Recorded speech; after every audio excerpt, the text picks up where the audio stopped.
visit OnTableTop.com and comment on all 3 days of the Flames of War Bootcamp to be in with a chance of winning one of 3 Flames of War bundles.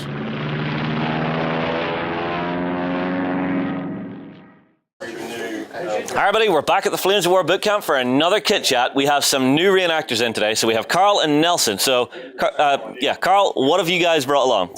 Well, basically what we are today is, I'm portraying the 21st Panzer Division in the Normandy campaign, and Nelson's portraying the Fallschirmjäger Regiment 6 in specifically the Battle of Carentan in France as well. I see. Now, if you want to quickly run me through boots to helmet, what you guys are each wearing. So do you want to start with Nelson? I'll start with Nelson. So first down here we've got the Type 2 jump boots. These were designed so they can be used jump out of planes and so on. Very good leg support and everything. Up here he's got his jump trousers, which on the side he has a pocket which is for his gravity knife, which was used if he was stuck and so on. Moving up, we've got his iconic piece of equipment, his smock, which is a Splinter B camouflage. His equipment, he's got his belt, as you can see there, he's got his Luftwaffe belt buckle. Then he's got his bandolier, which would hold rounds for his Kennett date rifle. If you want to turn around. In the back here, he's got his bread bag with his canteen and metal cup, his gas mask bag, which obviously held his gas mask, and holding all this up, he's got his Y straps. Turn around. And up here, we've got his jump helmet. A unique piece that basically the Germans, they knew that they couldn't jump out of planes with the standard helmet, so they just cut off the sides and made a sort of a harness just to give more, stabilizations and so on. Mm-hmm. Now, the standard weapon, the K98 rifle, do you know much about it? Yeah. The K98 rifle, it's a 7.92 round. They were loaded in a stripper clip of 5. And they were loaded in like so. This example is a 1943 dated. You can just see up there. And so this was an original piece. This is not a replica. No, this is an original piece. Yeah. I assume fully deactivated. 100%. Yeah. And these were standard issues throughout the war. There was slight designs. There was shorter butt plates. There was different bayonet lugs and so on. So that's pretty much it, yeah. Mm-hmm. Now, your own kit, boots to helmet, okay. What have you got? At the bottom there, I've got ankle boots or low boots. And then I've got my gaiters, which pretty much just keep my trousers from falling out. Moving up, I've got my smock. This is actually a stump smock, or if you want a tandem water smock. It was not reversible, so it is white on the other side, but it's not reversible at all.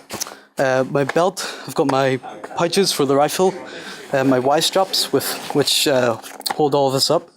Move it around. I've got my bayonet for the rifle, bread bag with my mess tin canteen for food and so on.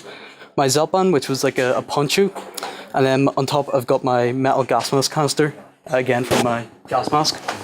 And at the top I've got a standard M35 helmet with splinter cover. Now, there's one other piece of kit that you have that Lewis was talking about yesterday, which is the egg grenade. So how did the design of this actually differ from most others? Lewis, do you want to speak about it? If you come here, Lewis, just come here, just so I can do this. Well, in fairness, the only real design difference was the fact that it was, well, like I said yesterday, it was grenade shaped, or what everyone thinks a grenade shape is. Mm-hmm. Like you said, the biggest problem this thing had was if you threw it up a hill, it tended to come back. As you can see, the difference, or the similarity with the stick grenade I showed you yesterday was the ring pull. Yeah. Now, is this still that 3-second timer? It's about 3. It depends on what the fuse was like, because you got to remember at this stage of the war, production quality was down the toilet. Okay, so you might have pulled this and just went whoop. Potentially, or it didn't even go off. All right. So it may have you may have had no explosives at all, or the fuse broke. I see. So, one thing I will add is what Nelson's wearing at the minute. So you know that with the likes of the parachute regiment, British Army, they pride themselves in their red beret, which is what they earned through doing their the selection process. What Nelson has underneath his is, in fact, I'll hold it up. So this is a Fliegerblues. So this is what the Fallschirmjäger were. This was their uniform. Whenever they passed out, whenever they finished their jumps, they got a jump badge So that silver thing there. This is also a blitzkrieg, or not blitzkrieg, assault badge for participating. Was it 2 assaults? I'm not too sure, but if it's it was a ground assault badge. Ground assault badge. So once you participated in so many attacks or so many defences, you got that award. But this thing is, the Fallschirmjäger treated this like their maroon beret. Yeah. It was a mark of pride. Yeah, their mark of honour. Yes, absolutely. Yeah. And I think, is there any? Oh yeah, that was the other thing I meant to mention. Yesterday, I mentioned the lightweight Y straps. So we've got our leather ones here. So these are the leather ones I was talking about. Yeah, the heavy duty ones. And then Nelson, you want to turn around for me? So he's got what was the lightweight ones, which, as you can see, are super, super thin. You see a lot of pictures of the Fallschirmjäger wearing them because, well, they're lightweight. So if they're jumping out of aircraft, they're not having to worry about a heavyweight load on them. Yeah. You also see a lot of members of the Wehrmacht, Panzer Grenadiers wearing them too. It was just whatever you got, or it was preference. Yeah, now there is one thing I'm noticing between the three of you reenactors is whenever we think of the Germans in movies and stuff, we think grey. But the range of colours you guys are wearing is really out there. Yeah. And that's one of the reasons that, I suppose it's another thing you were talking about, the range of colours, like the different patterns here. So you've got Splinter A for the Fallschirmjäger, which is, to go into technicality, Splinter B, which is different from Splinter A, which is what you see the Wehrmacht. In fact, there you go, Splinter A on the helmet. So that's the army camouflage version. This is the Luftwaffe version. As you can see, it's a lot more angular. And another thing that I suppose from our point of view, and is a lot of German reenactors, is the Germans in, like you mentioned, Hollywood. The Germans are always usually portrayed as 2 things: psychopaths or complete bumbling idiots. That was you couldn't get further from the truth. These guys were professional soldiers and put up a very, very hard fight battle in Normandy, especially the guys in the Atlantic Wall. Some of them were not as highly trained as everybody else, but they were they knew what they were doing. Professional army. They were a professional army, yeah. But yeah, you're right with the colours. There's a wide range of colours and sizes, and as you can see, my trousers are the same as Carl's, but they're the completely different shade. Boots, belts, and braces are different. Absolutely, yeah.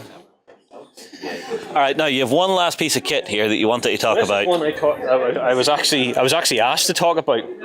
Now we don't have the implement to fire it, but this would go on the end of that. So there was an attachment that would go around the barrel.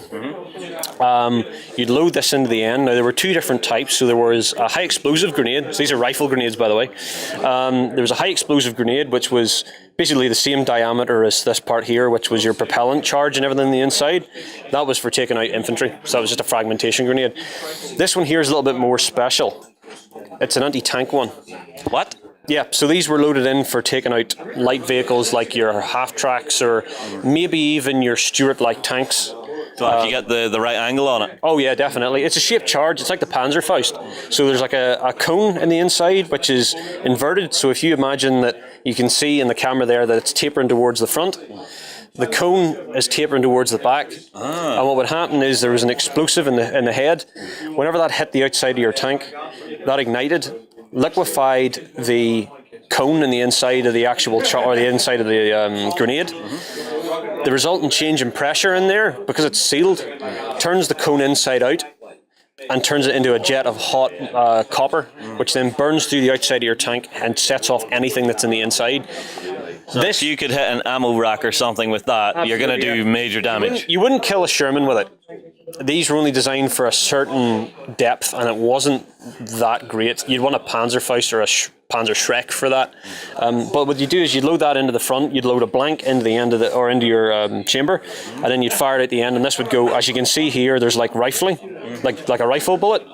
So what would happen is whenever that came out, it would be spinning, which meant it would keep it more accurate and it wouldn't go off target as easily. The nickname, it was a grenade launcher, but the actual official name and nickname of it was known as the Scheissbecher. What's more? Scheissbecher. Okay. Which means, well, I can't really say it on camera, can I? But you can sort of Google it. Google Translate is your friend right now. But that's basically what they were, and you carry them in. They're like bags. It's sort of like a grenade bag. Yeah. Around your, so you'd see guys with like a grenade bag that went round their neck. It was like almost like a leather tab or a canvas tab, and there'd be two bags, and they'd load them into that.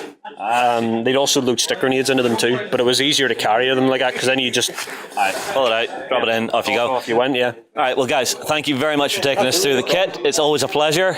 And everybody, I tell you what, get your comments in below if you have any questions. I'm sure the guys will be about. I'm sure Lewis will probably poke his nose onto the website. Absolutely. We'll move on. We'll see you again soon.